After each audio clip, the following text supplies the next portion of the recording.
شرک فارغ بنتا ہے، شرک کا اقرار. ہم نے دیکھا کہ جو بھی سزا بیان ہوئی ہے اتمام حجت کے تحت، جو لوگ شرک کے اقراری مجرم ہیں، شرک کو بطور دین اپنائے ہوئے ہیں، ان کے لیے موت کی سزا ہے.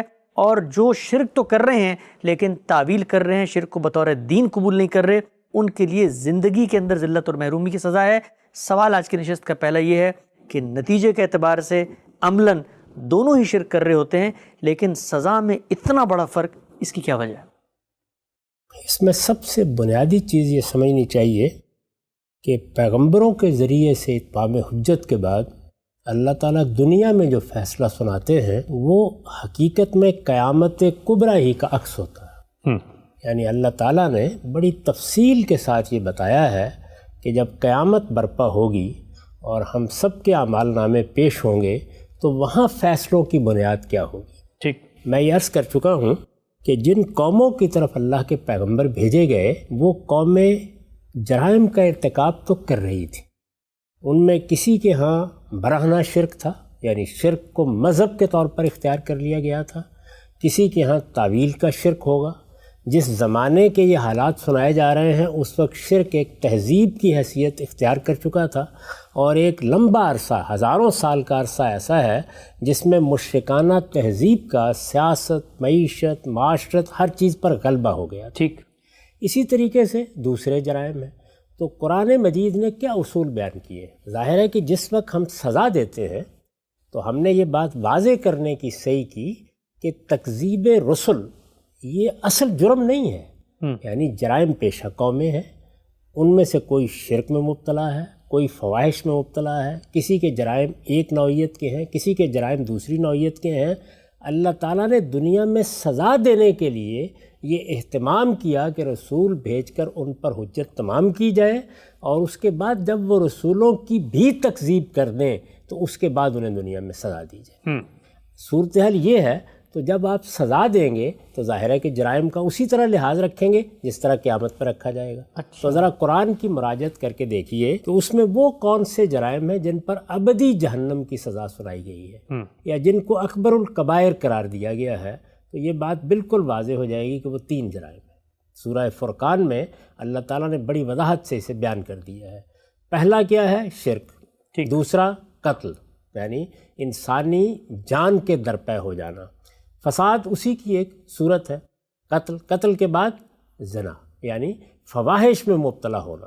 تو یہ فرمایا ہے کہ جو لوگ بھی ان جرائم کا ارتکاب کریں گے ان کے لیے ابدی جہنم کی سزا ہو سکتی ہے. اسی طرح سورہ النساء میں خود اہل کتاب کو خطاب کر کے یہ بات کہی کہ یاد رکھو شرک کا ارتکاب کر رہے ہو تو شرک وہ جرم ہے کہ اگر اس میں ماخوذ ہو گئے تو اللہ معاف نہیں کرے گا. اس کے نیچے وہ اپنے قانون کے مطابق جو جرم چاہے معاف کر دیتا ہے، لیکن شرک ناقابل معافی جرم ہے. تو شرک، قتل اور بدکاری یا فواحش کا ارتکاب یا فواحش کو زندگی بنا لینا، یہ وہ جرائم ہیں جن کا قرآن نے ذکر کیا ہے. انہی کے بعض وہ پہلو بھی قرآن میں زیر بحث آئے ہیں جن کا تعلق انسان کے باطن سے ہے اور جس کا پھر ظہور انسان کے اعمال میں ہوتا ہے، اور وہ اعمال اس درجے کے جرائم بھی بن جاتے ہیں. جیسے استکبار کے بارے میں بیان ہوا، سرکشی کے بارے میں بیان ہوا، اور بہت سی چیزیں بھی قرآن میں اسی لحاظ سے زیر بحث آئی ہیں. اس بنیادی بات کو سمجھ لینے کے بعد اب اس اصول کو بھی جان لینا چاہیے کہ جس جرم کی بھی سزا دی جائے وہ دنیا میں ہو یا آخرت میں ہو، وہاں ظاہر ہے کہ پیغمبروں کو جھٹلانے کے بعد ہی لوگ ماخوذ ہوں گے، وہاں پر بھی اور یہاں پر بھی. ٹھیک، یا اس ہدایت کو جھٹلانے کے بعد ہوں گے جو سب سے پہلی پیغمبری ہے، یعنی جو انسان کے اندر ودیت کی گئی ہے. تو اصل میں تو حجت پوری ہوتی ہے اندر سے ہو یا باہر سے، اس کے بعد ہی لوگ ماخوذ ہوتے ہیں. لیکن ماخوذ ہونے کے بعد ہر ایک کے لیے ایک سزا نہیں ہے. اس میں ظاہر ہے کہ جرائم کے لحاظ سے فرق کیا جاتا ہے. تو جرائم کے لحاظ سے جب فرق کیا جائے گا تو یہ 3 جرائم ایسے ہیں جن میں وہاں پر بھی انتہائی سزا ہے، اور اگر دنیا میں بھی کسی قوم کے ہاں ان جرائم کا ارتکاب ہوگا تو انتہائی سزا ہی ہوگی. اچھا، اس میں اب آپ کا سوال یہ ہے کہ اس سے فرق کیا واقع ہوتا ہے کہ ایک قوم شرک کر رہی ہے، اللہ تعالیٰ کہہ رہے ہیں کہ شرک کر رہی ہے، اللہ کے پیغمبر کہہ رہے ہیں کہ شرک کر رہی ہے. میں آپ غور کرتے ہیں تو معلوم ہوتا ہے کہ یہ شرک ہے، لیکن پھر وہ مشرک نہیں کہلاتی۔ تو یہ بات بھی خود قرآن مجید نے جگہ جگہ واضح کر دی ہے، اور ہر جگہ یہ فرق ملحوظ رکھا ہے، یعنی جو دنیا میں اللہ تعالیٰ کا قانون ہے اس میں بھی یہ فرق پوری طرح ملحوظ رکھا گیا ہے۔ مشرکین کے بارے میں بتا دیا گیا کہ ان کے ساتھ تمہارا مناقحت کا تعلق نہیں ہو سکتا، ان کے ساتھ تمہارے معاملات اب ایک چھت کے نیچے جمع نہیں ہوں گے، یعنی یہ نہیں کہ تم ان کی عورتیں بیاہ لاؤ یا ان کے مردوں سے شادی کرو، وہاں بالکل واضح طریقے پہ بتا دیا کہ یہ تعلق قائم ہی نہیں ہو سکتا، جیسے کہ سورہ بقرہ میں ہے، لیکن اہل کتاب کی عورتوں کے بارے میں اس کی اجازت دیتی۔ ان کا ذبیحہ وہ اللہ کے نام پر بھی ذبح کرے تو ناجائز، لیکن یہ کہ یہ اللہ کے نام پہ ذبح کرے یعنی اہل کتاب تو بالکل جائز۔ تو اس سے صاف یہ تعلیم دی گئی کہ دو چیزوں میں ہمیشہ فرق ملحوظ رکھنا چاہیے، ایک یہ کہ شرک کو دین کی حیثیت سے اختیار کر لیا، اس بات کا اظہار کر دیا کہ شرک ہی اصل میں اللہ تعالیٰ کا پیدا کیا ہوا، اللہ کا بنایا ہوا، اللہ کا نازل کیا ہوا دین ہے، یعنی یہ سیدھا سیدھا اللہ تعالیٰ پر افطرا ہے۔ اس میں گویا بندے نے یا کسی قوم نے یا کسی جماعت نے اس بات کا اظہار کر دیا ہے کہ یہ لوگ ہیں جن کو اللہ نے اپنا شریک بنایا ہے، یا خلق میں بنایا ہے یا امر میں بنایا ہے، ٹھیک، ان کو شریک کی حیثیت سے مان کر، جس طرح کہ اس وقت بھی ہم مشرکانہ مذاہب میں جیسے ہندو مت ہے یہ دیکھتے ہیں، ایک چیز یہ ہے، اور دوسری چیز یہ ہے کہ کوئی فرد یا گروہ یا کوئی قوم یا جماعت وہ یہ کہتی ہے کہ نہیں ہم تو توحید کے علمبردار ہیں، توحید ہی کے ماننے والے ہیں، ہم تو اس کا سوچ بھی نہیں سکتے کہ ہم شرک کا ارتکاب کریں، لیکن تعویل کی غلطی کی وجہ سے وہ شرک کا ارتکاب کرتے ہیں۔ ٹھیک، یہ دو بالکل الگ الگ چیزیں ہیں۔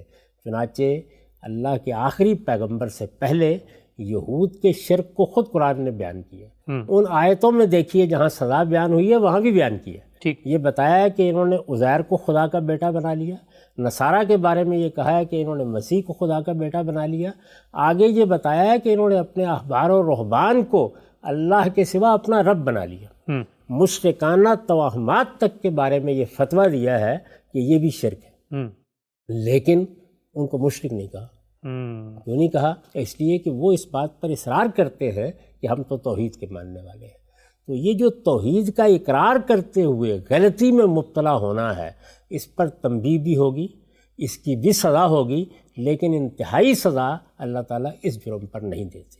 چنانچہ وہ جو 3 جرائم میں نے گنوائے ہیں ان میں بھی شرک کا معاملہ بحث آئے گا، اسی شرک پر ابدی سزا ہوگی جہنم کی قیامت میں بھی، جس میں شرک کرنے والے نے شرک کو شرک تسلیم کر کے شرک کیا۔ اچھا، یہ اللہ کی بڑی عنایت، بڑا کرم، آخری درجے کا انصاف ہے کہ وہ اس طرح کی نازک چیزوں کو بھی ملحوظ رکھتے ہیں۔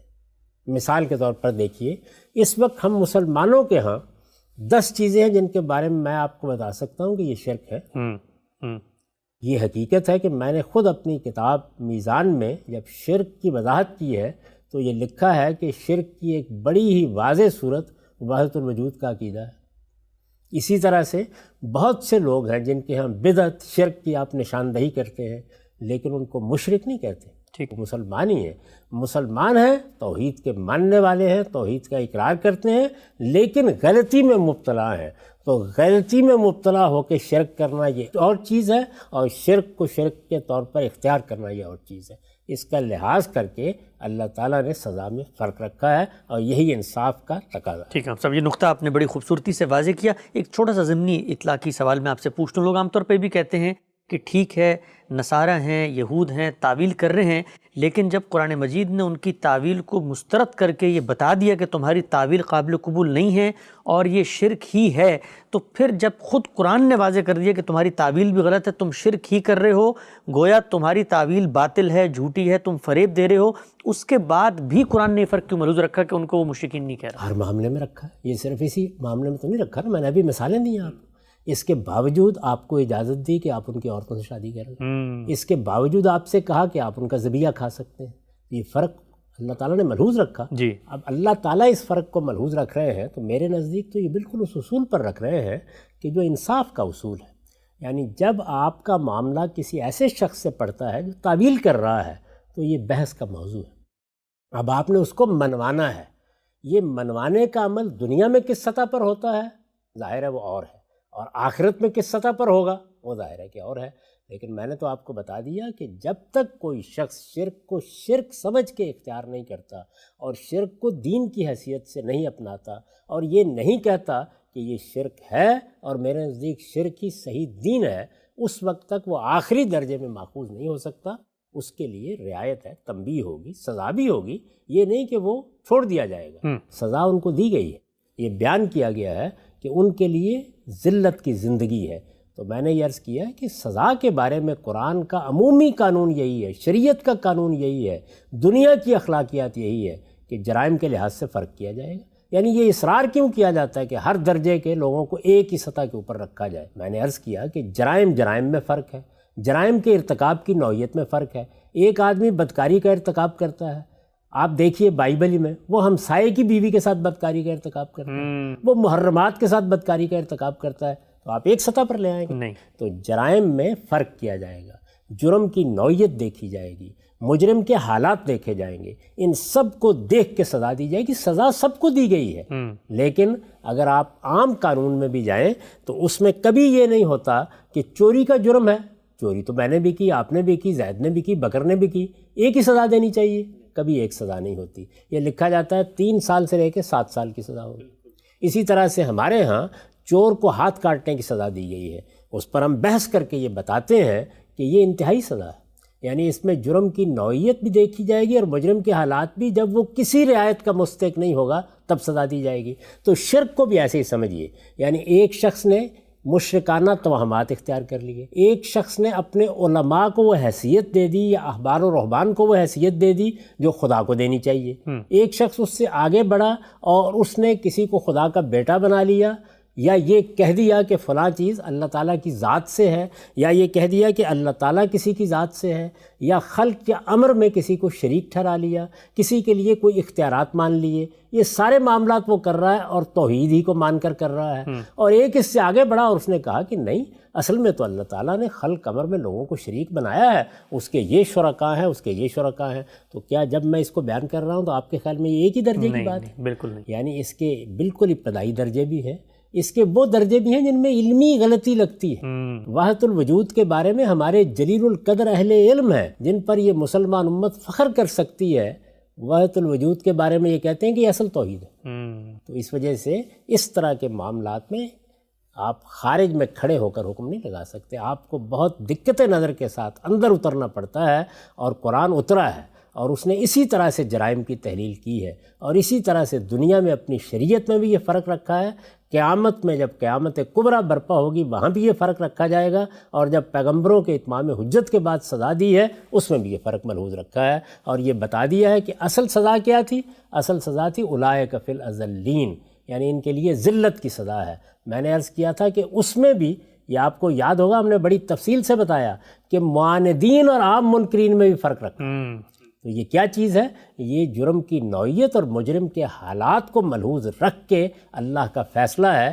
اسی لیے تو اللہ تعالیٰ نے جب قانون بیان کیا سورہ یونس میں تو یہ بتایا کہ قضی بینہم بالقسط وہم لا یظلمون، یعنی ان کے درمیان عدل کے ساتھ، انصاف کے ساتھ فیصلہ کر دیا جائے گا اور کسی پر ذرہ برابر ظلم نہیں ہوگا۔ تو یہ کیسے ہو سکتا ہے کہ شرک کا برہنہ اقرار کرنے والے، شرک کو دین ماننے والے اور تعویل کی غلطی پر اصرار کرنے والے برابر کر دیے جائیں؟ یہ تو اللہ کے انصاف کے خلاف ہوتا، اس نے پوری طرح انصاف کا لحاظ رکھا ہے۔ آپ سے بہت ہی اہم نقطہ ہے جس کو آپ نے بڑی ہی جامعیت اور خوبی سے تفصیل سے بیان بھی کیا۔ ایک چھوٹا سا مزید پہلو میں چاہتا ہوں اس پہ بھی آپ کا کمنٹ آ جائے، اگرچہ ہم تکفیر پہ پوری سیریز کر چکے ہیں اور وہاں پر اس کی اصل استدلال زیر بحث ہے، لیکن یہ جو کچھ آپ نے بات کی کہ اس سے قرآن مجید اس سزا کو بیان کر کے بھی ہمیں یہ تعلیم نہیں دے رہا کہ ہم لوگ جب یہ کہتے ہیں کہ کسی مسلمان نے شرک کا اقرار کر دیا ہے، کفر کا اقرار کر دیا یا کسی ضلالت گمراہی میں مبتلا ہے، آپ ہمیشہ یہ فرماتے ہیں کہ نہیں، ہم یہ دیکھیں گے کہ اس کا اپنا بیان کیا ہے، کیا وہ خود کو مسلمان کہتا ہے، اگر کہتا ہے تو کفر کو کفر، شرک کو شرک کہیں گے، لیکن اس کی شناخت، اس کی حیثیت عرفی کو ہم تبدیل نہیں کر سکتے۔ تو قرآن مجید نے بھی یہاں پر یہی کیا، اگرچہ اہل کتاب شرک کر رہے ہیں لیکن ان کو کہا اہل کتاب ہی ہے۔ اس میں کوئی شبہ ہی نہیں، یہ ہم کو سبق دیا، یہ بتایا ہے کہ یہ فرق ملحوظ ہونا چاہیے، اور میں نے یہ آپ سے عرض کیا کہ یہ فرق ہر سطح پر ملحوظ ہے۔ اللہ تعالیٰ کی جو شریعت ہمیں دی گئی ہے اس میں بھی لازم کیا گیا ہے کہ ہم یہ فرق ملحوظ رکھیں، اور قیامت کے نتیجے میں بھی یہی لازم ہے۔ اور میں نے یہ عرض کیا ہے کہ انسان کے ضمیر نے بھی یہی فیصلہ کیا ہے، دنیا کے قانون میں بھی یہ کبھی نہیں کیا جاتا کہ جرم کی ایک ہی نوعیت طے کر دی جائے اور ایک ہی سزا بیان کر دی جائے، ہمیشہ اسی طرح بیان کیا جائے گا کہ یہ کم سے کم سزا ہے، یہ زیادہ سے زیادہ سزا ہے، تاکہ جرم کی نوعیت اور مجرم کے حالات دیکھ کر فیصلہ کیا جا سکے۔ تو یہاں بالکل یہی کیا ہے کہ اہل کتاب کا شرک قرآن مجید کی روح سے شرک ہے، لیکن وہ اس کو ماننے کے لیے تیار نہیں، وہ اس کا اقرار کرنے کے لیے تیار نہیں ہے۔ انہیں تو آج بھی اصرار ہے کہ ہم توحید کے علمبردار ہیں۔ اللہ تعالیٰ بھی اس عذر کو قبول کرتا ہے اور اس کی بنیاد پر رعایت دیتا ہے۔ قیامت پہ البتہ احوال کھلیں گے، وہاں اس کا فیصلہ کیا ہوتا ہے وہ تو وہیں معلوم ہوگا، لیکن دنیا میں اس نے اپنے قانون میں جگہ جگہ اس فرق کو ملحوظ رکھا ہے۔ یہ کوئی تنہا چیز نہیں ہے کہ جو قانون اتمام حجت میں زیر بحث آ گئی ہے۔ اہل کتاب کے بارے میں اللہ کا قانون اور مشرکین عرب کے معاملے میں اللہ کا قانون شریعت کے دائرے میں بھی بالکل مختلف ہے، اور میں نے آپ کو اس کی مثالیں دے دی ہیں کہ اس میں قدم قدم پر فرق کیا گیا۔